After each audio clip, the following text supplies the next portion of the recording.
It's been identified for heightened prudential standards by the council. So it is, if the gentleman thinks that's unclear, I'd be glad to say it again.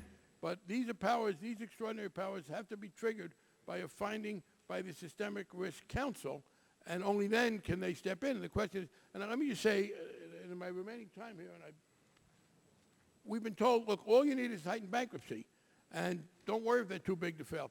Well, I don't think it's enough. We have two questions here. What's the method of resolution? We have a difference here. There's a lot of commonality, but the Republican approach is what they call sort of heightened bankruptcy. We talk about a different resolution procedure, both aiming at the death of the company. I think the gentleman from Colorado made a good point that ours gets there in a more certain way. But I don't think it's enough to say, here's what we'll do if the company fails in a way that is systemically risky. And this is a big difference in the bills. We are mandating activity that we think it much less likely for it to happen. Now, I understand the Republican position as well. If it happens, bankruptcy will be the best way to deal with it. But there's nothing in their bill, and they oppose our efforts to say, let's not get there. Let's not, there may be different ways to throw them over the cliff, but let's try to get stopped short of the cliff. And that is a big difference. He said, well, you don't want the concept of too big to fail because let anybody fail. We are also in that mode, but we also think it's in the interest of the society to retard the likelihood of failure by large, multiply interconnected institutions. And that's what this deals with. It says we're not simply going to talk about the manner of death. We do want to do a little preventive medicine. And it is the Fed, but it is the Fed subject to a prior determination by the Systemic Risk Council that you got a problem here. So you first have the Fed try and stop it, and then if that doesn't work, then you put it to death. Is there further debate? Gentleman from Texas. Thank you, Mr. Chairman. I think one of the things that, so basically what we get back to now is we still have the list because this has been an entity that's been identified. The gentleman yield? Yes. We do not have a list, and I don't know why members keep saying that. The company will be identified as one that needs specific remediation. So yes, there will be a list of companies, not in the abstract, but there will be companies that are being subjected to constraints. They're being told they got to raise their capital or break themselves up, et cetera. Or identified on a list, whatever. But anyway, there are companies that are identified. Here's the issue about the Fed or this council coming to a publicly held entity and saying, you know what, we want you to divest yourself of this business and that business, and then that impacting shareholder value somehow down the road. And then if we get into the dissolution, I believe as the gentlewoman from Illinois said, process, how does the impact on the creditors that are left in the remaining entity impacted by the fact that the Fed somehow went out and forced Gentleman yield? To sell? Yes, I would. I hope the impact is to make them very nervous and very careful about dealing with it. This is the moral hazard issue. And I think my Republican friends are arguing both sides of this. You worry about moral hazard, we're trying to diminish it. And yes, as the securities industry letter said, they think your proposal is more creditor friendly, that our proposal will make the creditors more nervous. Well, that's what moral hazard is. The more secure the creditors are, the more there is moral hazard, the more they think that they're solid. And we are saying, no, that's not the case.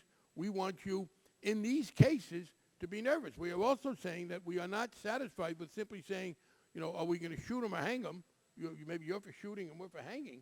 But let's see if we can do something short of that that prevents that from happening. Well, reclaiming my time, I think the question is when you're looking at these businesses, sometimes these businesses are formulated in such a way that their ability to go out and get additional capital, which is generally what the issue should be. We should, if these companies, we find them to pose some kind of risk or they're not financially sound, then they should attract more capital. Their ability to attract more capital may be tied to some of the businesses that they're having. If the Fed begins to dismantle the structure of those companies, it may substantially impact their ability to get additional capital to continue to try to work their way off the list. And so for that reason, I'm very concerned that this is a problem, and we should be very careful about giving this overriding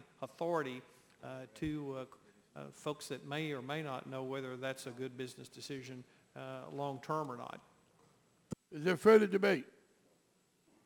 Is there further debate? The gentleman from Texas.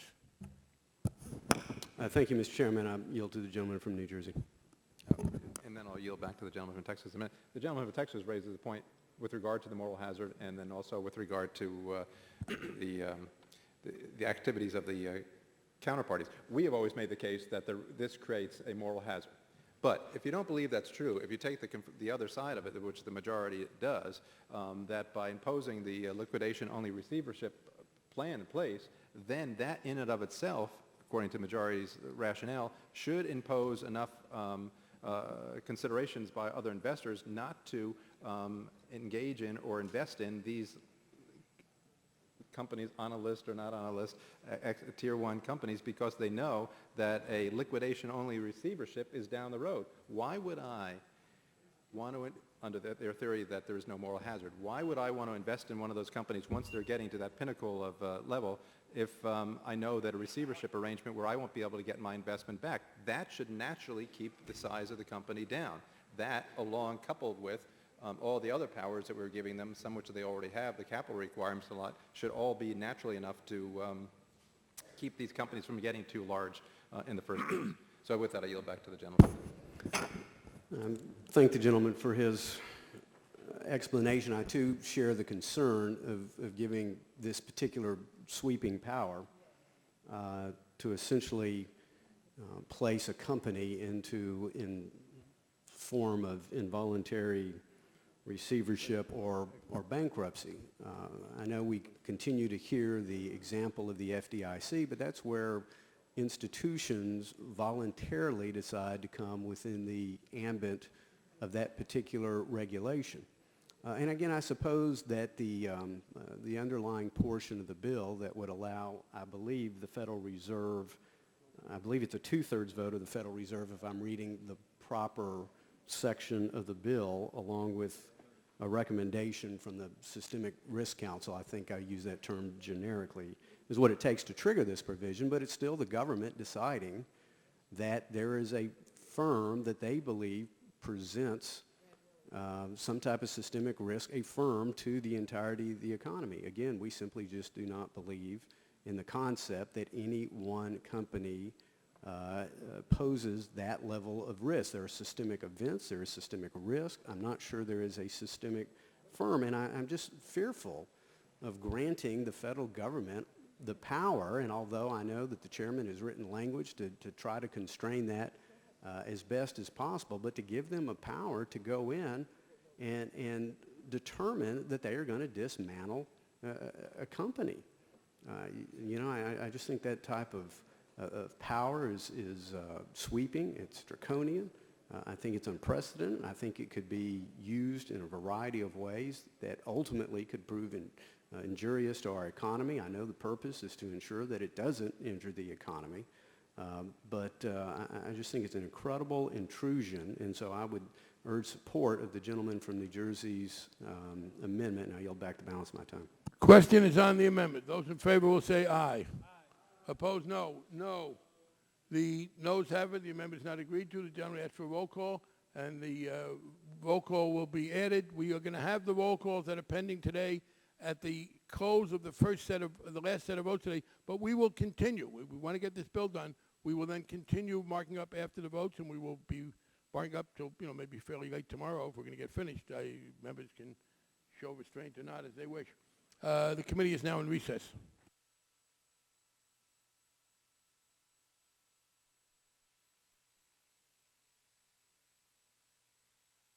We're coming right back after the votes.